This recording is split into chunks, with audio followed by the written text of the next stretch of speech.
a salvação pelo seu esforço. Veja o que Paulo diz sobre estas pessoas em Romanos capítulo 10.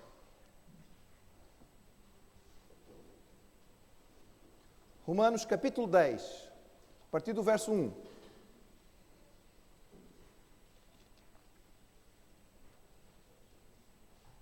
Diz assim, Paulo dando testemunho do seu povo, ele diz: irmãos, o bom desejo do meu coração e a oração a Deus por Israel é para a sua salvação. Porque lhes dou testemunho de que têm zelo de Deus, mas não com entendimento.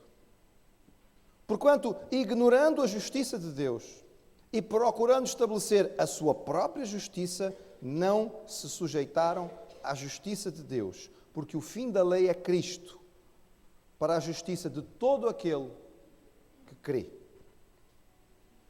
Os irmãos reparam a dinâmica que Paulo aí coloca. Paulo que tinha o conhecimento, Paulo que tinha a experiência, Paulo que tinha vivido desta maneira, Paulo que tinha experimentado esta segunda via, judeu zeloso, religioso, cumpridor, fanático. E ele diz: eu dou testemunho do meu povo, são zelosos, são cumpridores, mas são ignorantes. Ignorantes do quê, irmãos? Aquele que tenta ganhar a sua salvação através do esforço religioso, da obra, do ritual, é ignorante do quê? Olha, irmãos, primeiro é ignorante da santidade de Deus. Como é que o homem pode, por meio da sua própria justiça, pelos seus próprios atos, pelo seu próprio esforço, chegar a ter o grau de santidade de Deus? É preciso sermos muito ignorantes quanto ao nível de santidade do Senhor para achar que pelo nosso esforço nós vamos chegar lá. É uma noção muito limitada da perfeição e da santidade plena do Senhor. A Bíblia que nos diz sobre um Deus de amor, também nos fala de um Deus de santidade perfeita, absoluta. E diz, sem santidade é impossível ver a Deus. Nós não podemos nos aproximar dele carregando pecado. E quem é que pode acreditar que, através de um esforço pessoal, eu sou capaz de limpar a minha vida de tal maneira, purificar a minha vida de tal maneira, que eu vou estar tão santo quanto Deus, para poder estar ao nível dele? Crer que é através do meu esforço eu posso chegar lá, é ignorar a verdadeira santidade de Deus. Mas é ignorar, irmãos, a gravidade e a extensão do pecado. Quando o pecado entra na vida do homem, ele contamina tudo. Não há nada que não seja atingido pelo pecado nas nossas vidas. A nossa mente, pensamentos, raciocínios, as nossas emoções, os nossos sentimentos, a nossa vontade, são contaminados pelo pecado. Já lhe apeteceu fazer uma coisa e não conseguir? Eu quero fazer isto e não consigo. Paulo dizia isso. Então aquilo que eu quero fazer não faço, aquilo que eu não quero eu faço. Porquê? Porque o pecado contaminou a vontade. Já lhe aconteceu de perceber que os seus sentimentos não são como deviam ser? Irrita-se muito mais do que devia. Porquê? Deprime-se quando entende que não devia. Porquê? Porque os sentimentos foram contaminados pelo pecado. Os seus pensamentos já foram aquilo que não deviam ser. E você diz assim, ainda bem que as pessoas não conseguem ler o que eu estou a pensar, senão era complicado. É porque o pecado atinge os nossos pensamentos. Afeta o nosso corpo, afeta a nossa alma, afeta o nosso espírito, afeta as nossas palavras. E tantas vezes falamos o que não devíamos. E depois, agora já é tarde, já foi. Afeta os nossos atos. Atinge até as nossas intenções, irmãos. E o Senhor Jesus disse que Deus olha para o coração e não apenas para aquilo que alguém faz. E às vezes nós até fazemos coisas boas com a intenção errada. É por isso que Paulo corrigia os líderes religiosos. Aliás, Jesus corrigia os líderes religiosos do seu tempo porque faziam coisas boas, mas a sua intenção não era correta. E Jesus, quando vocês orarem, e orar é bom, orem. Mas não orem como os fariseus. Vão para as esquinas, não é? Que é para toda a gente poder ver. Oh, muito bem. Quando vocês derem esmola, escondidinho, ninguém sabe o que é que vocês deram e porque é que fizeram. Não é para publicar no Diário de Notícias, olha, fulano tal, é muito boa pessoa, andou a ajudar, não sei quem, porque aí vocês já receberam o louvor. O ato era bom, a intenção era errada, porque o pecado contamina as intenções. Quem acha que consegue vencer o seu pecado através do seu próprio esforço e das suas boas obras, ignora a extensão do pecado. Ignora a obra de Jesus. Cada vez que o homem tenta, por seus próprios meios, alcançar a salvação, afirma na prática que a obra de Jesus foi boa, mas não foi completa. Quando Jesus, ao morrer, exclamou, está consumado, no fundo, ele não sabia o que estava a dizer. Ele achou, mas coitado, não sabia bem ainda. Oh, meus irmãos, é blasfémia. É blasfémia. Quando alguém tenta acrescentar alguma coisa ao que Jesus fez e acha, não, eu ainda preciso me esforçar um bocadinho. Não compreende a obra de Jesus. Não compreende aquilo que Cristo fez. Não compreende o plano do Pai. Nega toda a Bíblia, de Gênesis a Apocalipse. Não é um pecado pequenino, irmãos, é gravíssimo. É gravíssimo. É por isso que, aos olhos do Senhor, a tentativa de ganhar a salvação pelas boas obras, ou pelo esforço cerimonial, ou pela religião, não é visto como uma coisa boa, mas profundamente maligna. Aquele que tenta ganhar a sua própria salvação ignora a justiça de Deus. Porque o plano de salvação de Deus tinha que ser perfeitamente justo e colocar todos os homens ao mesmo nível. E é só pensar um bocadinho. Se a salvação fosse através de boas obras, ia ser muito mais fácil para uns do que para outros. O filho do rico que nasceu na cidade e que teve uma escola particular boa e todos os recursos e que sempre viveu com tudo do bom e do melhor, tem muito mais facilidade em se transformar num bom cidadão, uma pessoa que tem recursos para poder partilhar com outros, do que aquela criança que nasceu, filho de uma prostituta, drogada, abandonado na rua, que cresceu sem nenhum tipo de possibilidades e que só conviveu com criminosos. Não estão ao mesmo nível. Onde é que está a justiça aí? A palavra de Deus diz que Deus não faz acepção de pessoas. Quem tenta ou quem pensa que é possível alcançar a salvação pelas obras, ignora a justiça de Deus. Ficamos então com a pergunta, irmãos, então como é que acontece a salvação? Como é que acontece a salvação? E aqui, irmãos, é que nós temos Evangelho. Evangelho, irmãos. Sabe o que é Evangelho? Nós já sabemos, Evangelho é boa nova. Evangelho de quem? Evangelho de Jesus. Que esta palavra era muito comum. Quase que diariamente, no centro da praça da cidade romana, levantava-se, havia alguns locais tipo púlpitos como este, e alguém chegava ali, levantava e dizia, Evangelho do Imperador. Era uma boa nova que o Imperador tinha mandado dar. Ia lá e iam ouvir. Às vezes o Evangelho não era nada Evangelho, era um novo imposto. Mas pronto, era essa a expressão que se usava. E Paulo dizia, eu trago outro Evangelho, é o Evangelho de Jesus. Deus fez por ti o que tu não podias fazer por ti mesmo. Evangelho, irmãos, graça é que Deus fez por nós o que nós não podíamos fazer por nós. Não podia porque nós estávamos mortos. E mortos não fazem nada. Há uma série de televisão, dizem que tem um sucesso enorme. Não sei porque eu nunca assisti a esta série. Acho muito estranho que as pessoas gostem tanto daquilo. É uma série sobre zumbis. Zumbis são mortos-vivos. As pessoas morreram, mas depois saíram da sepultura e andam por aí a contaminar os outros. Não sei como é que podem gostar disto.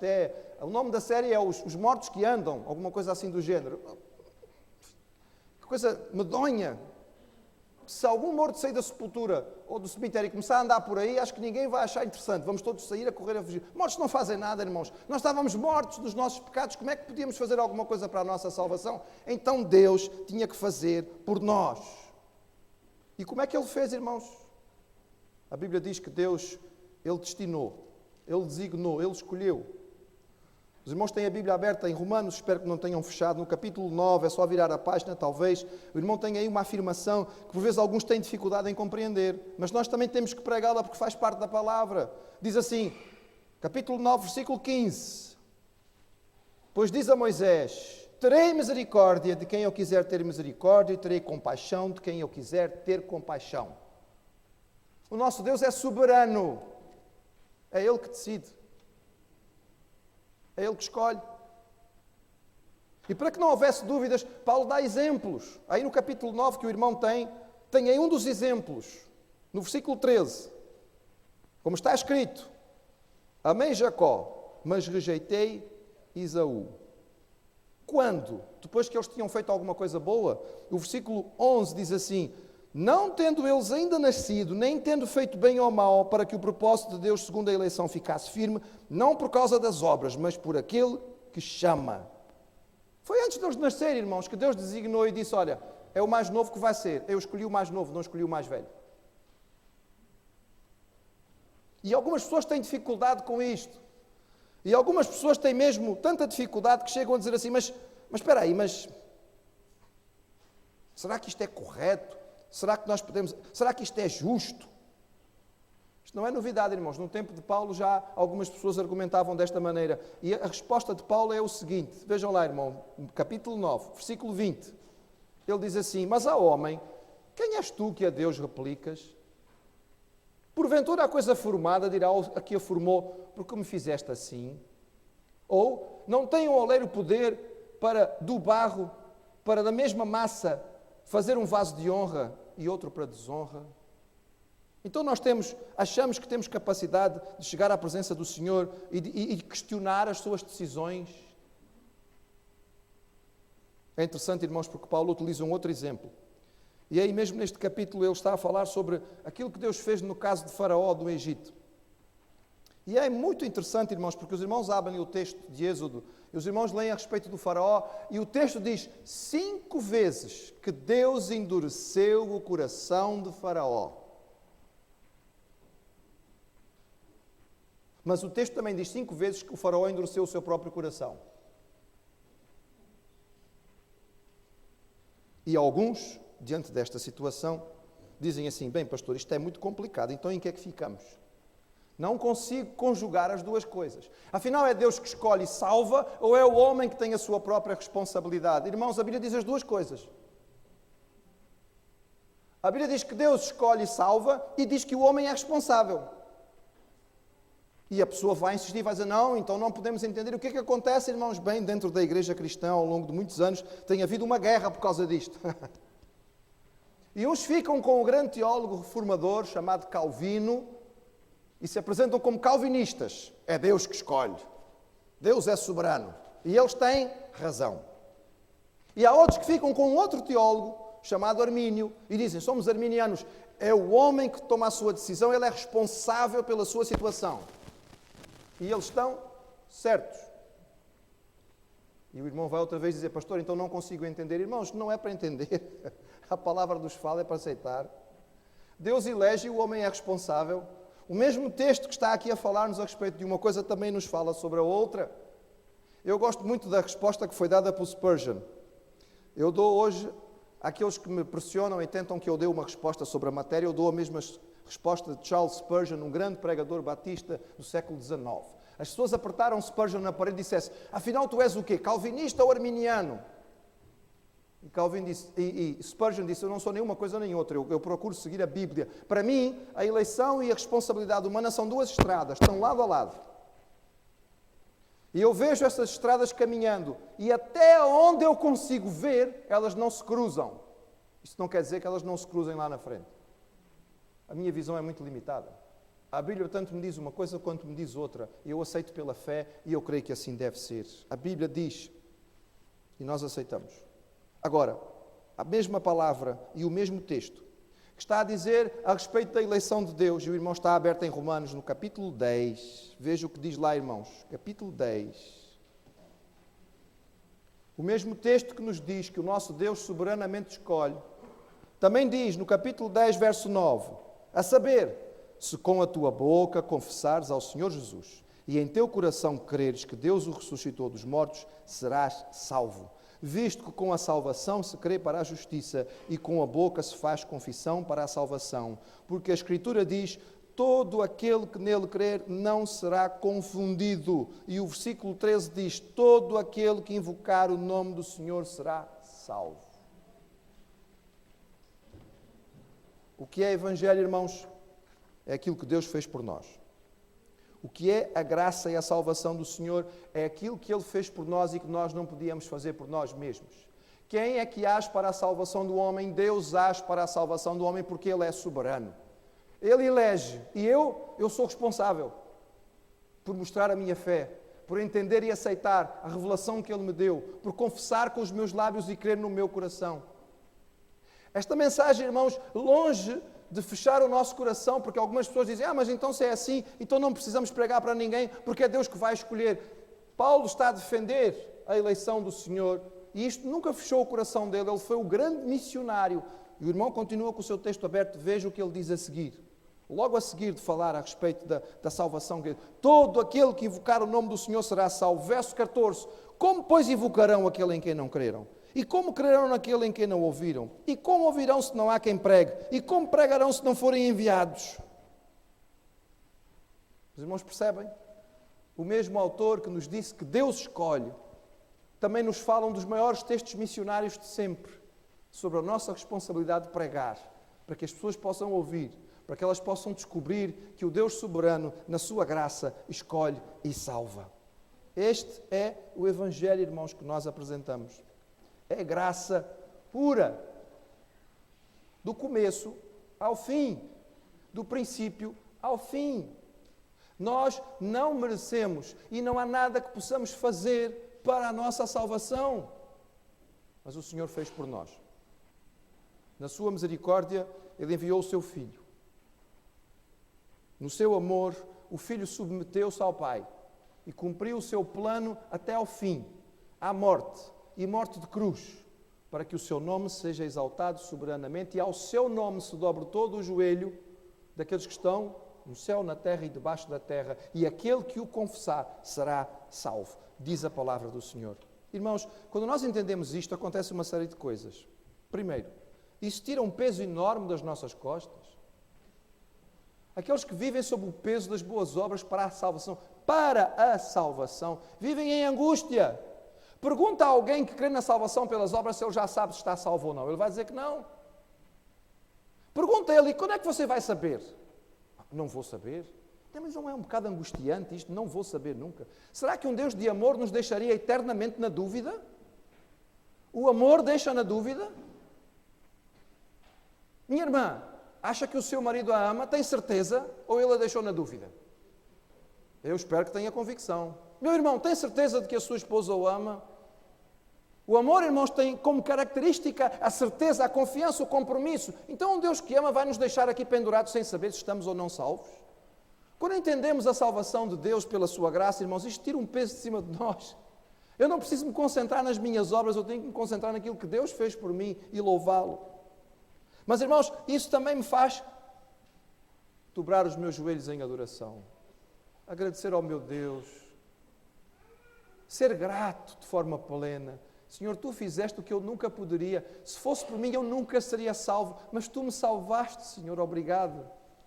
E então, perceba, irmão, e então consagramos as nossas vidas para servir ao Senhor por gratidão e alegria. Irmão, percebe a diferença? Uma coisa é colocar as obras aqui para chegar à salvação. Outra coisa é, tendo sido salvo pela graça, porque eu não podia nunca alcançá-la, então, em consequência, eu quero servir ao Senhor. A palavra nos diz claramente a respeito disto, naquele texto que é o texto mais conhecido sobre esta matéria, em Efésios. Os irmãos sabem de cor, não sabem? Porque pela graça sois salvos, por meio da fé. Isso não vem de vós, é dom de Deus. Não vem das obras para que ninguém se glorie, porque fomos criados em Deus para as boas obras. É que a gente esquece o versículo seguinte. A gente para, leia o texto todo. O texto não deita fora as obras simplesmente de qualquer maneira. Ele diz, para a salvação elas não valem nada, mas depois da salvação, sim, aí elas têm valor, porque são feitas em gratidão e em consagração ao nosso Deus. E eu queria que o irmão me acompanhasse nesta mensagem, a respeito da nossa resposta à graça maravilhosa de Deus. Mas esta mensagem não é para agora, é para mais logo, 6h30. Vamos ter culto. Vamos continuar a pensar nisto. E eu convido o irmão para vir estar connosco. Afinal, hoje é o dia do Senhor. Então, venha consagrar ao Senhor e pensar um bocadinho mais sobre isto. Mas nesta manhã eu queria que nós saíssemos daqui com o coração cheio de alegria pela graça. Deus fez por mim o que eu nunca poderia fazer. É Evangelho. É o amor maravilhoso de Deus que me alcançou e me salvou. Graça, que maravilhosa graça. É imensurável e sem fim.